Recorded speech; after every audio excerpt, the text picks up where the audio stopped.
I still remember the color of the carpet where my mother bled to death. It was beige, cheap, worn out, and always smelled of dust and cigarettes. But after that night, it turned red, deep, terrifying red. And no matter how many years have passed, that stain lives on in my memory, vivid as if it happened yesterday. My name is Evelyn Mathers. I'm 75 years old, and I've lived in Spokane, Washington my whole life, though, for the longest time. I never felt at home here. Not in this town, not in my own house, not even in my own skin. People around here see me now and think I'm just another quiet old woman who tends her flowers and walks her rescue dog twice a day. Some even say I'm sweet, but sweetness was beaten out of me when I was just a child, and what little softness I had left, it bled out the night my mother screamed for her life, and no one came. I grew up in a small wood-framed house near East Central, the kind of place where neighbors pretended not to hear what went on inside each other's homes. Ours looked ordinary from the outside, a front porch with 2 rusting chairs, peeling white paint, and a dying rose bush my mother tried so hard to keep alive. But inside, it was a different story. My father, Charles Mathers, was a man people admired on the outside. He worked as a mechanic, had strong hands, knew how to fix things, but at home, he broke everything: walls, plates, bones, and souls. He had a voice that could crack glass when he was angry, and a silence even more dangerous than his fists. My mother, June, was the kind of woman who deserved to be loved gently. She had a soft voice and the kind of smile that made you believe the world might be good after all. I remember the way her hands smelled like lavender dish soap, the way she'd hum gospel songs while cooking, and how she always shielded me with her body when Dad's temper rose like a storm. But she couldn't shield me forever. When I was about 10, I started noticing things no child should. Bruises hidden under long sleeves, split lips covered with makeup, and tears that showed up in her eyes before she even spoke. I asked her once why she stayed. She said, "Because he wasn't always this way. And because if I go, where will you go?" I didn't understand what she meant until I got older. The older I got, the more I saw. The louder the fights became, the darker our home grew. The hallway lights burned out one by one, and Dad never replaced them. It always felt like we were living in a slow descent into shadow. Sometimes he'd throw things. Other times he'd just stand there and look at her, silent and still, like a snake waiting to strike. That stillness was worse. It was the stillness before the scream. There were good days, of course. That's how abuse works. It fools you into hoping. Maybe today will be different. Maybe he'll come home and smile. Maybe we can have dinner without fear. But those days were crumbs from a poisoned loaf. By the time I turned 11, the tension in the house was unbearable. I'd begun sleeping in my clothes, just in case I needed to run. I'd memorized the sound of Dad's truck pulling into the driveway and trained myself to read his footsteps. If they were heavy, I knew to hide. If they were slow, I braced myself. The worst part was, no one helped. Not the neighbors who heard everything. Not the relatives who saw bruises and said nothing. Silence wrapped itself around our lives like a noose, and we were choking in plain sight. But even then, I had no idea what was coming. I couldn't have known that one winter night would change my life forever, that I would wake up a child and go to bed motherless.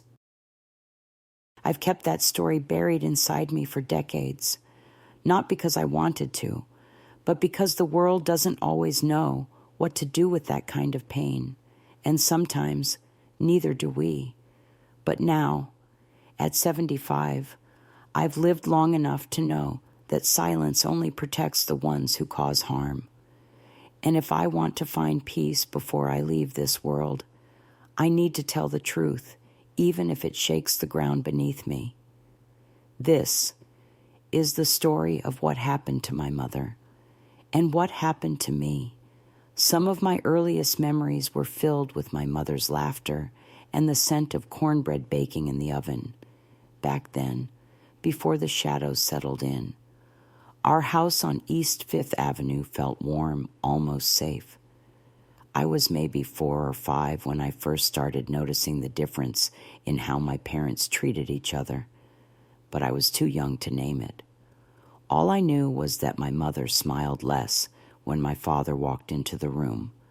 My parents met when they were just teenagers. She was 16 and he was 20. Mama always said she married too young, but didn't know better. Back then, she'd sigh. You didn't get much choice.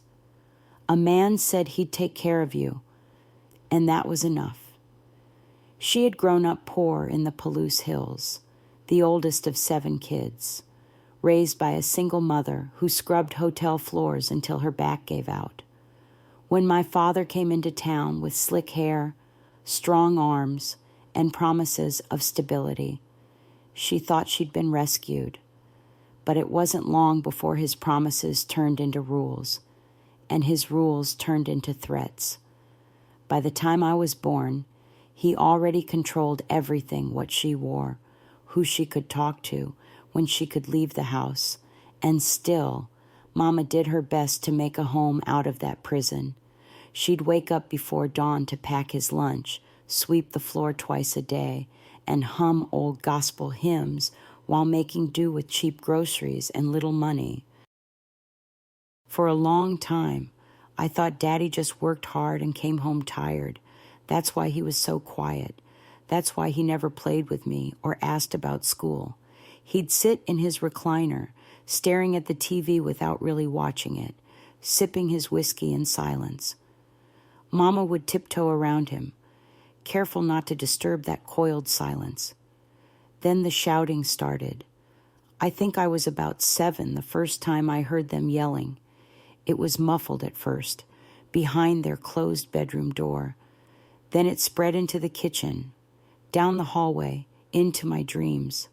At night, I'd pull my blanket up over my head, hoping it could block the noise. Eventually, the shouting led to breaking things. First, it was just cups and plates. Then it was chairs. And sometimes it was Mama. She never talked about it, never admitted anything. If I asked why she had a swollen lip or why her wrist was wrapped in a dish towel, she'd say, "Oh, I slipped on the porch, baby, just clumsy me." But even at 8 years old, I knew better. She tried to protect me from the worst of it. If Daddy came home angry, she'd find a way to distract him, burn the stew so he'd focus on yelling at her instead of looking at me. Sometimes she'd send me outside even when it was freezing, just to keep me from hearing the blows. But there were days he turned on me too. Once, I left my schoolwork on the table, and it got soaked when he spilled beer. He slapped me so hard, my head hit the edge of the counter. I remember seeing stars. Mama screamed, ran to me, cradled my face in her hands. That night, I saw her cry for the first time. The next morning, there was a purple bruise on her cheekbone. Still, she stayed. I didn't understand it. I begged her to leave, said we could run away, live in a tent if we had to. She smiled that tired smile of hers and stroked my hair. Where would we go? Sweetheart, he'd find us. And then it'd be worse. I hated him for what he did to her. But more than that, I hated how afraid he made us. He took up so much space even when he wasn't in the room.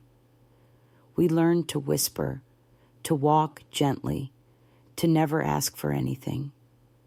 I remember one Christmas Mama managed to get me a small doll from the thrift store. She'd made a little dress for it out of an old pillowcase. It was the only gift I had that year. I clutched it like it was gold. When Daddy found it, he threw it into the fireplace and watched it burn while I screamed. You think life gives you gifts, he spat. The world takes. It doesn't give.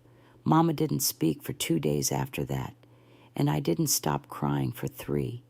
Looking back now, I know my mother was trapped. Women like her, poor, uneducated, without family support, had nowhere to turn. There were no shelters, no hotlines, just silence and survival. But even in that darkness, she gave me moments of light. She taught me how to read using old church pamphlets. We'd lie under the kitchen table with a flashlight when he was asleep, sounding out words together. Words. She'd whisper, "We'll set you free someday." She was right, but I wish she could have lived long enough to see that day. It was a Tuesday in January. I was 12 years old. The sky had turned the color of bruised fruit, heavy with snow that never quite fell. There was a strange stillness in the air that night, too quiet, too cold. I remember it so vividly because I had a feeling deep in my gut that something was about to happen, something that would rip my life apart. Mama had made stew. She always did on Tuesdays. It was cheap, easy, and it lasted for a few days if we stretched it thin. She had braided her hair back and lit a candle on the table to make things feel a little less gloomy. She even put on lipstick, just a touch of red, that looked out of place against her pale skin. I think she was trying to keep the house warm, trying to keep the peace, trying to protect me. I was doing my homework at the table, chewing on the end of a pencil, when we heard the truck pull into the driveway. Mama stiffened. Her hands, which had been folding laundry, froze mid-motion.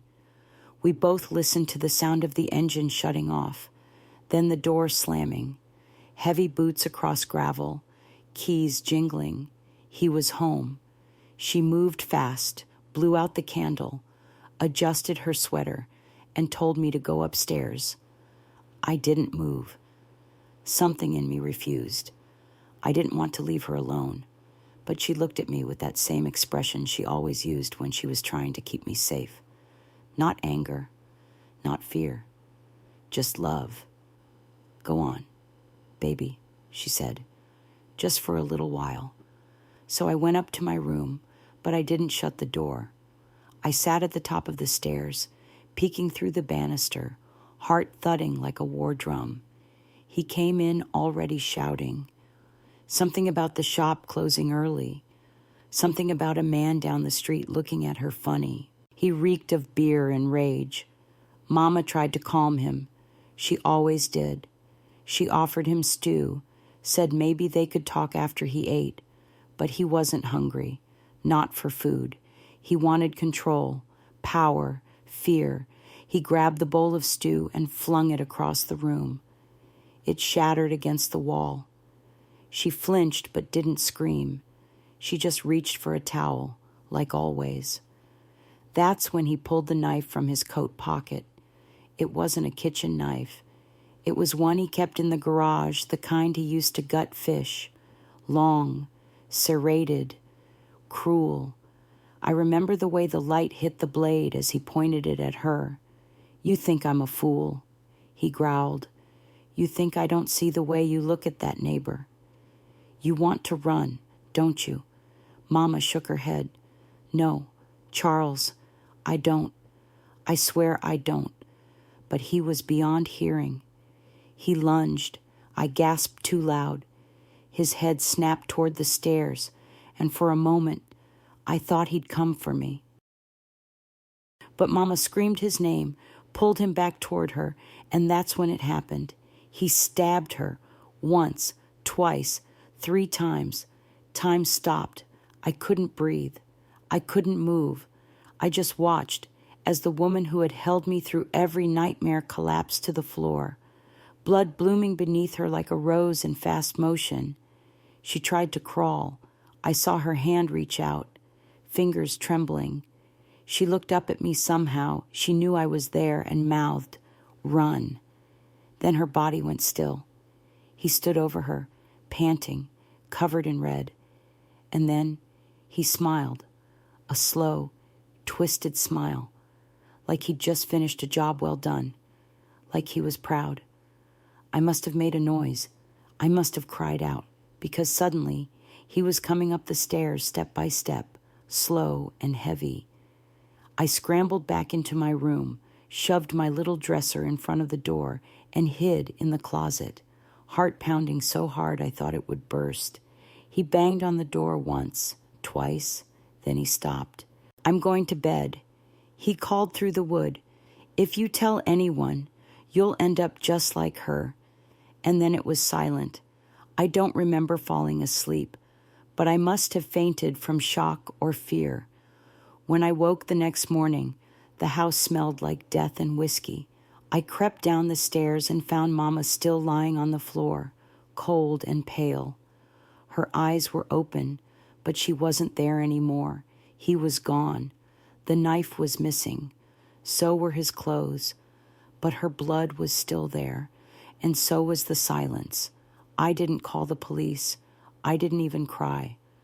I cleaned the blood as best I could, using every towel in the house. Then I sat beside her, held her hand, and whispered all the things I never got to say. That night, the sun set without her, and I began the long, lonely life of a girl whose world had been carved in half. After Mama died, the house changed. It wasn't just the absence of her humming or the warmth of her cooking. It was like the very air had turned sour. Every room felt heavier, colder. That home, if you could call it that, became nothing but a hollow shell where grief echoed off the walls. But the worst part wasn't the emptiness, it was that my father still lived there. He returned 3 days later, calm as if nothing had happened. I was sitting at the kitchen table when the door creaked open. My body froze. I turned slowly, and there he was, wearing a clean shirt, holding a bag of groceries like a normal man coming home from the store. I remember thinking, is this what evil looks like? Does it smile like that? He didn't mention her, didn't ask where I'd buried the towels or why the floor still bore a faint pink stain no matter how hard I'd scrubbed. He just unpacked the groceries, set a can of soup on the stove, and said, "You're going to keep your mouth shut. You hear me?" I nodded, not because I agreed, but because I was too scared to say otherwise. And from that day on, I became his prisoner. He pulled me out of school within a week, told the office we were moving out of town to handle family matters. No one questioned it. Back then, people didn't ask too many questions, especially not when it came to what happened behind closed doors. He forbade me from going outside, except to take out the trash. The curtains stayed closed. The phone was removed from the wall. He nailed shut the mailbox slot, just in case someone tried to reach out. "You don't need the world," he said. "The world's full of liars." But the truth was, he just didn't want anyone finding out what he'd done. He controlled every breath I took. I had to ask permission to eat, to bathe, even to sleep. He kept me on edge at all times because he wanted me small, powerless. And I was, at night. I'd lie in bed, clutching my pillow like it could protect me, listening to the floor creak under his footsteps. I never knew what kind of mood he'd be in. Sometimes he'd pass by my door without a word.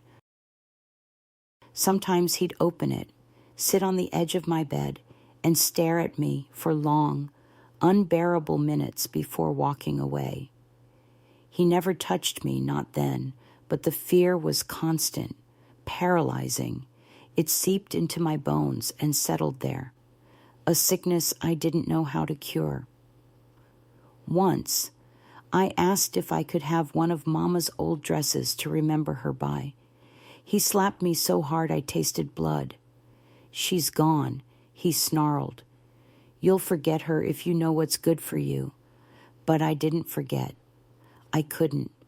I kept a small locket of hers hidden under the floorboard near my bed. It had a picture of her inside, faded and worn from my fingers, touching it night after night.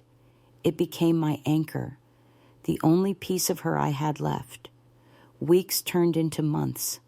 Seasons changed, but the inside of that house remained the same gray, lifeless, and steeped in fear. He made me do all the chores, cook his meals, wash his clothes, clean the blood-stained floor again and again, as if that could erase what had happened. He'd leave for work during the day, locking the doors behind him so I couldn't escape. Sometimes I thought about breaking a window and running, but I didn't know where to go. Who would believe a girl whose own father called her hysterical and sick in the head? Because that's what he started telling me, that I was crazy. You imagined it. He'd whisper in my ear when I flinched at the sight of a knife. Your mama ran off.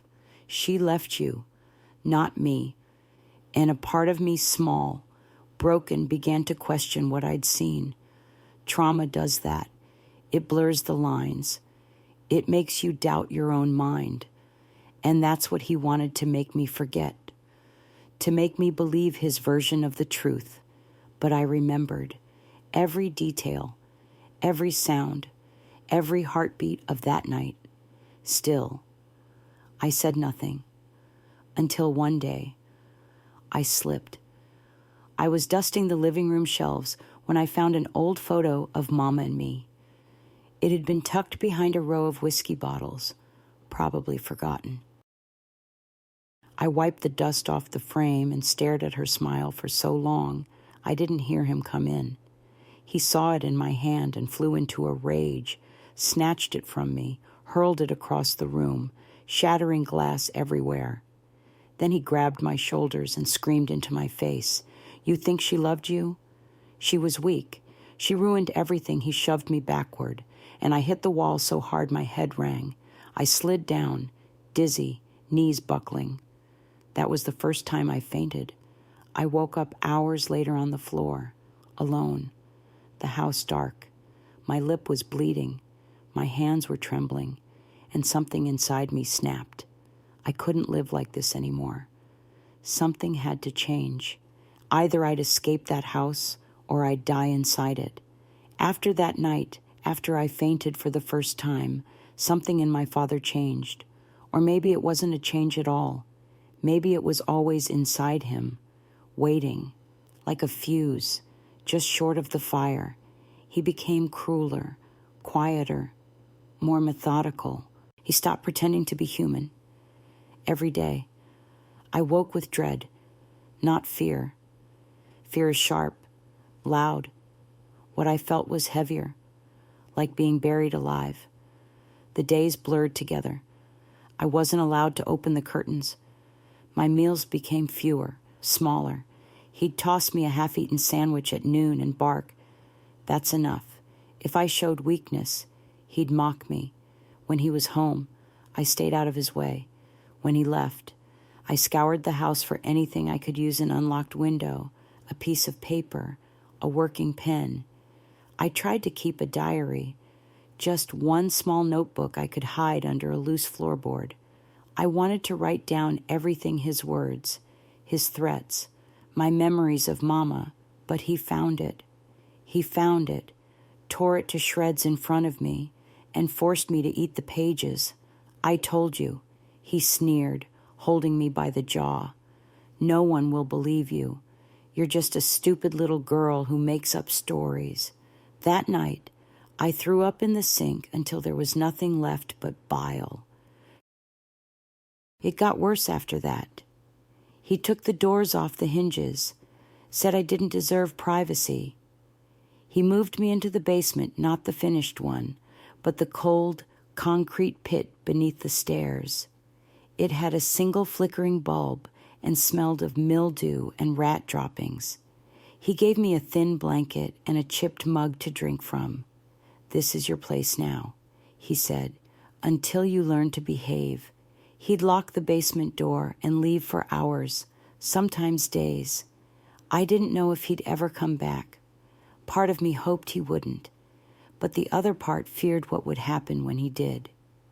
I learned to count the hours by the dripping pipe in the corner. Drip, drip, drip. Each sound ticked away a little piece of my mind. One night, a thunderstorm hit. The power went out. I sat there in total darkness, shivering, hugging my knees. I thought of Mama, how she used to sit with me when storms came, telling me stories about angels and light. No one came now.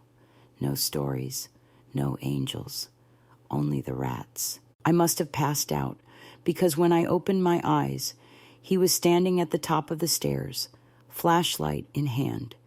"You ready to stop lying?" he asked. I didn't answer. He stormed down, grabbed me by the hair, and dragged me up the stairs like a rag doll. My knees hit each step with a thud, but I didn't scream. I wouldn't give him that. He threw me into the kitchen and locked the basement door behind him, muttering something about bad blood and teaching lessons. Then he left again, maybe for work, maybe for a woman, maybe just to drink. I crawled to the sink, filled the mug with water, and drank like an animal. My body ached. My skin was bruised and torn, but I was still breathing. That terrified him. See, my father wanted control, but more than that, he wanted submission. He wanted to break me until there was nothing left but obedience and fear. But no matter how broken my body felt, a small flicker remained inside me, a voice, a whisper, "This isn't the end." That whisper got louder when I found something he missed. It was tucked inside one of Mama's old cookbooks, in the back of a dusty cupboard, her journal. She must have hidden it there before things got bad, before he took everything. The pages were yellowed, the handwriting shaky in places, but it was hers, her truth, her fears, her plans. She had tried to run once before I was born. She'd packed a small bag and left him a letter, but he found her at the bus station, dragged her home by her coat, and burned the note in front of her. She wrote that after that. She never tried again. "I'm staying for Evelyn." She'd written, "If he kills me, at least she'll live." Those words broke me. And then they saved me, because I realized I couldn't let her sacrifice be for nothing. I had to survive, not just for me, but for her. So I started planning. I made a map of the house in my head, every creaky floorboard, every broken lock. I memorized the sound of his truck engine from 2 blocks away. I began collecting scraps, pieces of string, a rusty nail, an old screwdriver I found beneath the radiator. I practiced holding my breath for long stretches, listening through walls, moving without making a sound. I wasn't a child anymore. I was prey, learning how to escape the hunter. One night, he came home drunk, slurring, shouting at ghosts only he could see. He stumbled into the living room and collapsed on the floor. I watched from the shadows, breath steady. I waited an hour, 2. Then I moved. I tiptoed to his room and found the keys. My fingers trembled as I unlocked the front door. The cold night air rushed in, sharp and unforgiving, but it smelled like freedom. I took 1 step outside. The floor creaked. He stirred. I didn't wait.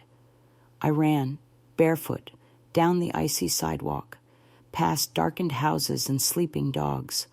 I didn't know where I was going, only that I couldn't stop. But he was faster. His truck roared behind me, lights blinding, tires screeching. I turned into an alley, heart pounding, lungs on fire. He caught up, yanked me by the arm, and slammed me against a wall. "You want to leave me?" he roared. "After everything I've done for you," I didn't answer.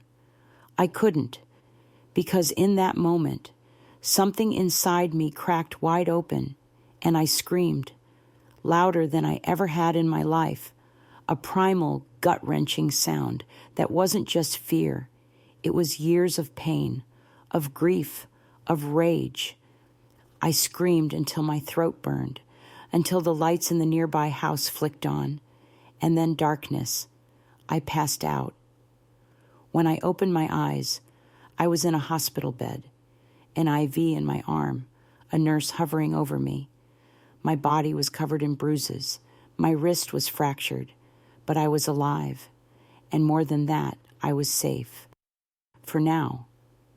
The first thing I saw when I opened my eyes was a fluorescent ceiling light humming quietly above me. I blinked against its harsh glow. My mouth felt like sandpaper. My ribs ached with every breath, but the strangest feeling of all was stillness. For the first time in what felt like forever, I wasn't afraid. The sheets were white, the room clean. I was in a hospital, somewhere safe. I didn't know how I got there or who had called for help, but it didn't matter. I was out. I was alive, and he wasn't in the room. A nurse came in not long after. Her name was Diane. She was gentle, maybe in her 50s, with silver-streaked hair and soft hands that didn't flinch when they touched my bruises. She spoke softly, asking if I knew my name. I did. "Evelyn," I whispered. "Evelyn Mathers." She smiled kindly, tucking the blanket around me. "You're safe now." "Evelyn, you've been through something terrible, but you're not alone." I started crying then, not because I was scared, but because it was the first time in years someone had said my name with kindness. Over the next few days, I drifted in and out of sleep. Doctors treated my injuries: a fractured wrist, a concussion, bruised ribs, and dehydration. But the real wounds weren't visible. They lived in my memories, my silence, my shame. Then, on the third morning, she arrived. Her name was Miss Janice Reed, and she introduced herself as a caseworker with the state. She was a tall black woman with tired eyes and a deep voice that didn't waste words. She carried a leather notebook, wore sensible shoes, and had the air of someone who'd seen too much but refused to look away. She pulled up a chair beside my bed, took a long breath, and said, "Evelyn, I've read the initial reports. I know you've been through more than anyone should. I'm not here to make you relive it unless you want to. But I am here to listen and to help." I didn't speak right away. My throat tightened, heart pounding like I was back in that house. What if she thought I was lying? What if she said I had to go back, but she waited, patiently, like she had all the time in the world? So I told her, not everything, not yet, but enough. I told her my mama was gone, that my father had kept me locked away, that I didn't go to school, didn't have friends, didn't know what a normal life looked like anymore. When I told her he killed my mother, her eyes didn't widen in shock. She just nodded slowly, like she'd known, like she'd seen this kind of pain before. "Thank you," she said softly. That took courage. That word courage felt strange. I didn't feel brave. I felt broken, but somehow, just hearing it helped me sit up a little straighter. Over the next week, Miss Janice visited me every day. She brought a small comb, some lotion, even a book of poems. She asked questions without pushing. She let me cry without turning away. And when I finally asked, "What's going to happen to me?" she took my hand and answered with complete honesty. "You're not going back to that house," she said. "Your father's been arrested." Neighbors gave statements after they heard you scream. Police found blood in the alley. Your injuries, they speak for themselves. I swallowed hard. "He'll lie." "He already did," she replied. "But we're building a case. You won't be alone in this." The fear didn't vanish, but it loosened its grip just enough for me to breathe. After 10 days in the hospital, I was discharged into emergency care. Miss Janice personally escorted me to a temporary foster home on the edge of town. It was the home of a retired teacher named Mrs. Halverson, an older widow who wore thick glasses and knitted blankets for shelter dogs. Her house was warm, cluttered with books and the scent of cinnamon. She showed me to a small room with a real bed, a window, and a handmade quilt folded neatly at the end. "I know you've been through hell," she said softly, setting down a cup of chamomile tea. "You don't have to talk. Just rest. Heal." That night, I slept with the window open just a crack. Fresh air, stars. It didn't feel like prison anymore. It felt like possibility. The weeks that followed weren't easy. I'd flinch when a door slammed or someone raised their voice. I had nightmares almost every night, waking in a sweat, sometimes screaming. But every time, Miss Janice was there talking me through it, helping me name what I'd been through. She called it trauma. She called it abuse, but she also called me a survivor. One afternoon, she handed me a piece of paper. "This is for you," she said. "It's the number for a therapist. Her name's Claire. She specializes in working with girls who've lived through violence. If you're ready, I'd like to take you." I hesitated. "What if I can't talk about it?" I asked. "You already are," she said, placing a hand on my shoulder, piece by piece. "You don't have to do it all at once." That was the first time I realized healing wasn't a finish line. It was a path, winding, painful, but mine to walk on my own time. I didn't know what the future held. I didn't know how long the court case would drag on or whether justice would ever feel like enough. But I knew one thing for sure. For the first time since my mother died, I was no longer alone. I had a voice, and I was learning how to use it. The first time I walked into the courtroom, my knees nearly gave out. I wasn't the same frightened girl who'd once hidden in the basement of her father's house. But being in the same building where his fate would be decided, it made my stomach churn. Miss Janice was right beside me, her hand steady on my back, guiding me through the marble halls like a lighthouse in a storm. "He won't be allowed near you," she'd said before we entered. "You'll be safe, and you don't have to face him alone." Still, my hands were cold, my throat dry. The courtroom was filled with strangers' attorneys, clerks, reporters, a few members of the public. I kept my head down as I took my seat beside the prosecutor. Then I heard the clinking of chains. He was led in wearing an orange jumpsuit, thinner than I remembered, older. But the moment his eyes locked onto mine, I felt 12 again. Only this time, I didn't look away. The trial didn't happen overnight. It stretched over months, witnesses, evidence, testimonies. The state charged him with multiple counts: child endangerment, unlawful imprisonment, assault, and murder. They didn't find my mother's body. He'd never said where he put her. That haunted me.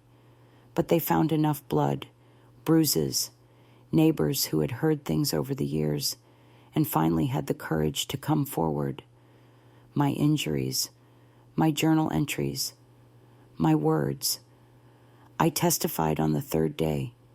It took everything in me to step up to that stand. I thought my voice might crack, that I might break under the weight of his stare.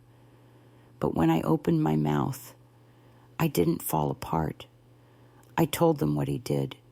I told them about Mama. About the blood, the fear, the silence that wrapped itself around me like a shroud. I didn't hold back. I described the basement, the broken doors, the pain, the nights I thought I'd never wake up again.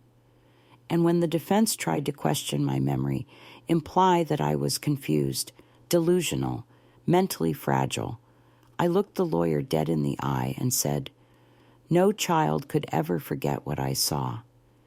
There was silence after that. I don't remember walking off the stand. I just remember Miss Janice wrapping me in a hug, so tight I could finally breathe again. The jury deliberated for 6 hours. Guilty. All charges. The judge sentenced him to life in prison without the possibility of parole. He didn't even flinch when the verdict was read. But I did. I flinched, then exhaled. It wasn't over. Grief doesn't vanish with a sentence. Justice doesn't erase what happened, but it gave me something I hadn't felt in a long time, power. After the trial, Miss Janice encouraged me to continue therapy with Claire, the counselor she introduced me to. I did. Week after week, I peeled back the layers of my pain. Some days, I cried until I couldn't speak. Other days, I sat in silence, but healing began to grow in those quiet moments. Claire helped me understand that what I endured wasn't my fault, that surviving didn't make me weak, it made me extraordinary. She helped me find pieces of myself buried under years of fear. I started writing again, not just in a journal, but for real. Stories, poems, memories. I wrote about Mama, about the feel of her hands and the sound of her laugh. I wrote about the day she died and the day I lived again. Eventually, I found the courage to submit a piece to a local women's shelter newsletter. They published it. The director reached out and asked if I'd ever consider speaking to some of the younger girls, those who'd been through similar things. At first, I said no. What could I offer them? I was still healing myself. But a week later, I changed my mind. I visited the shelter on a rainy afternoon, holding a worn folder of poems and short essays. I sat in a circle with 6 teenage girls, each carrying her own shadow, and I shared my story. Not the ugliest parts, but the truth, enough to show them they weren't alone. One of the girls, maybe 15, came up to me afterward and whispered. I didn't think anyone else knew what it felt like. I hugged her and whispered back, I do, and you're going to be okay. That night, for the first time in decades, I slept without nightmares. Helping those girls didn't erase my past, but it gave it purpose, and it gave me purpose. I went on to volunteer regularly, eventually training to become a peer advocate.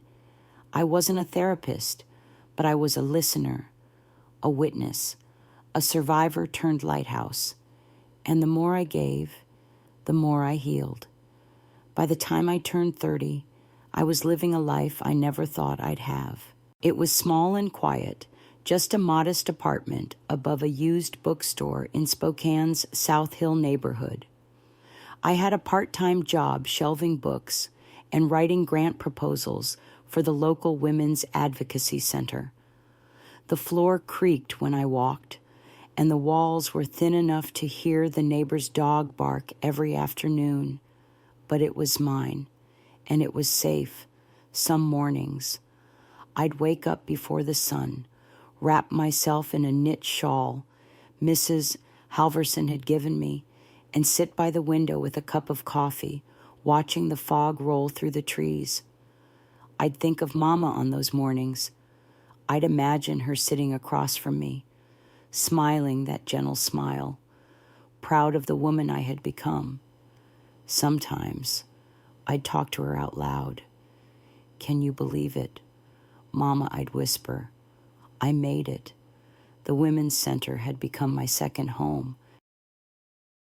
After I completed my advocacy training, I joined their outreach team, working with girls in foster care, women transitioning from domestic violence shelters, and even seniors who'd stayed silent for decades, just like I had. We offered resources, legal aid, a warm meal, a listening ear.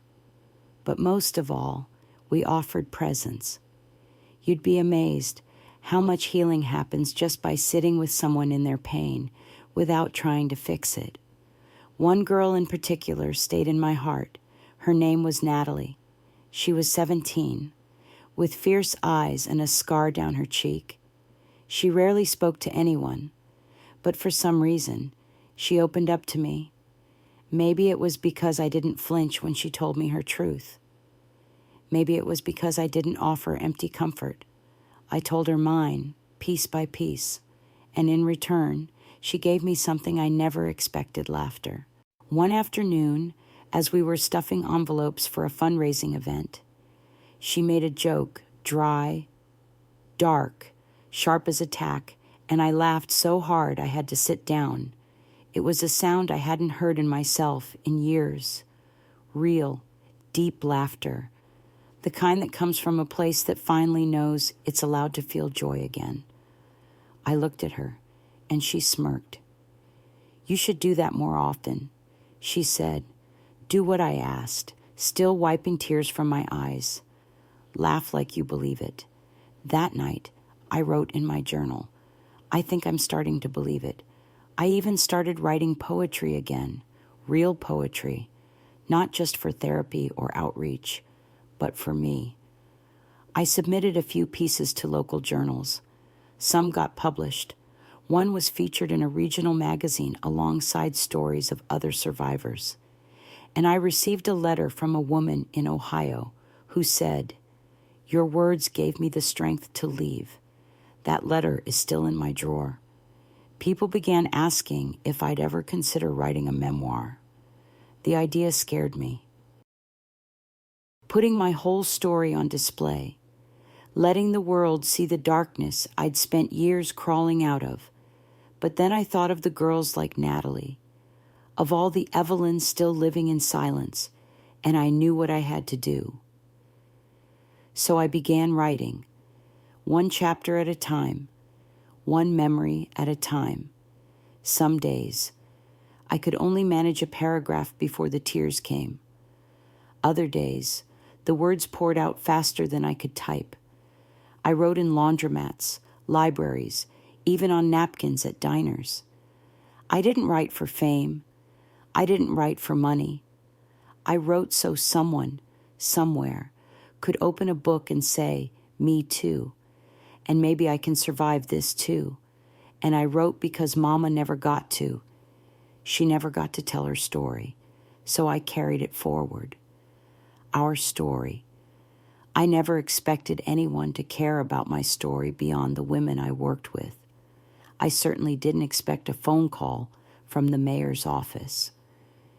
It was a chilly morning in early March when the call came. I was sipping tea in my apartment, listening to the birds outside my window, when the receptionist from the Women's Center transferred the line. "Ms.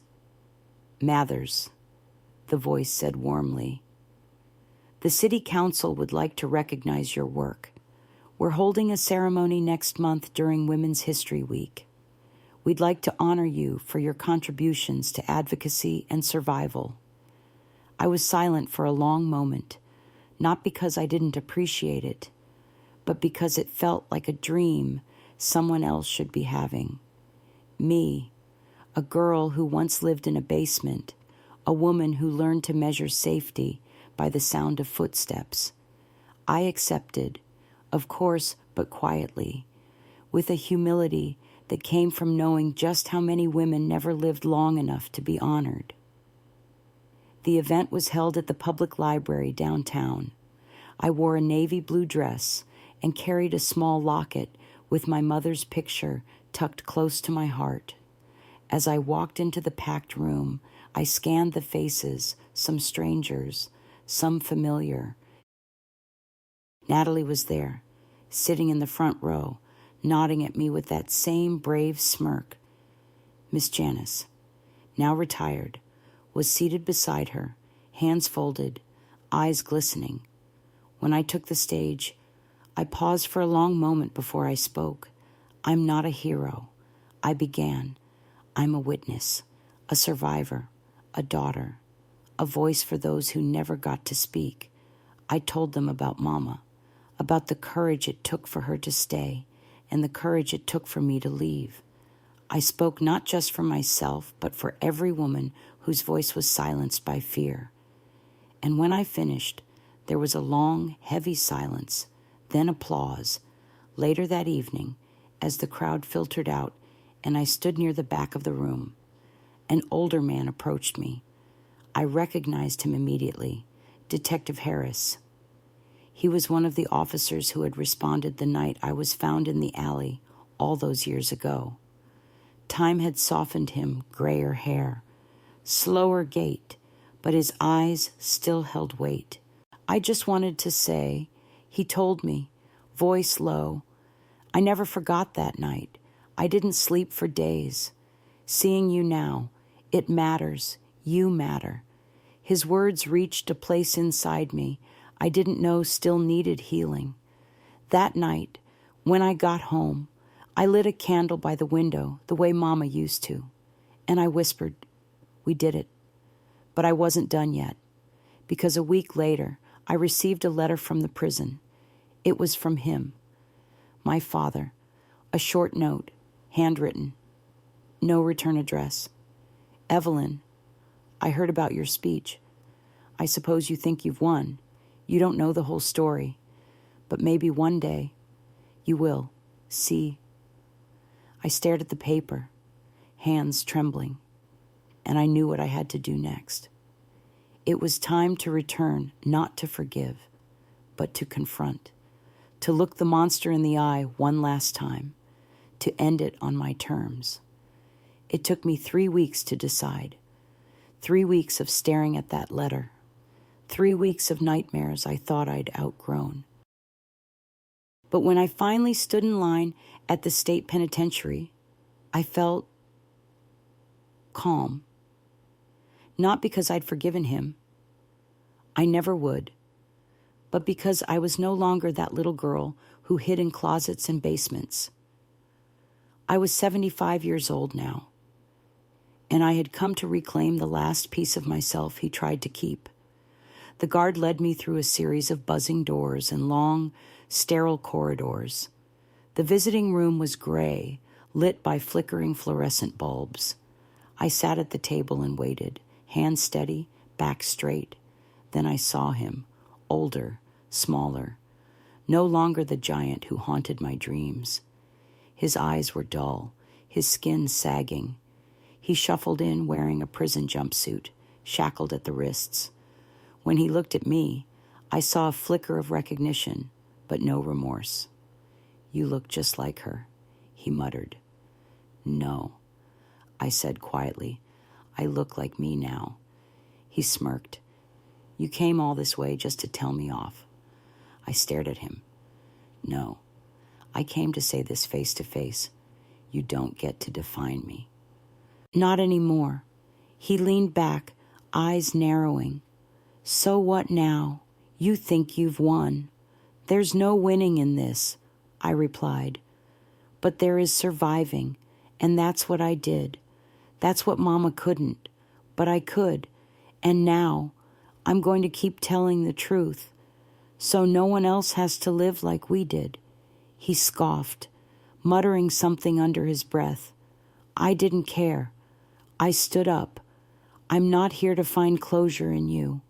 I found it in myself. I buried my mother without a grave. I rebuilt a life from ash. I've helped girls who were broken like me find their way back to light. And I'm not afraid of you anymore. I turned and walked away. He never called after me. As I stepped outside into the bright sunlight, a wind stirred my hair. I closed my eyes and let it wash over me, the weight I had carried for 6 decades of fear. Silence, shame finally lifted. I had told my truth, and the girl I used to be, she could finally rest. Now, I live in peace. I tend to a little garden behind my apartment tomatoes. Basil, a stubborn rose bush that keeps blooming no matter how harsh the winters are. I laugh more these days. I write. I speak. I mentor. And sometimes, when I walk past a girl with wary eyes or see a woman sitting quietly at the edge of a shelter meeting, I sit beside her. I don't tell her it's going to be easy. I don't promise she'll forget, but I do tell her the truth. You are not broken beyond repair. You are not what they did to you. You are still here, and that is your power. Because it's not the violence that defines us. It's what we do with the pain. If you're reading this and carrying a story you think no one will believe, I want you to hear me clearly. Your voice matters, even if it trembles, even if it comes late in life, even if the world tells you to stay silent. Speak anyway, because every time we speak, we reclaim another inch of the light they tried to take from us. I was 12 when I watched my mother die. I was 75 when I finally looked her killer in the eye. It's never too late to stand up. It's never too late to heal. And most of all, it's never too late to become the person you were always meant to be. If this story touched your heart or reminded you of someone you love, please share your thoughts in the comments below. Your words might help someone else find their courage. And if you believe stories like mine deserve to be heard, please subscribe to this channel for more true, powerful journeys of survival, hope, and healing. Together, we can keep the light alive for those still searching in the dark.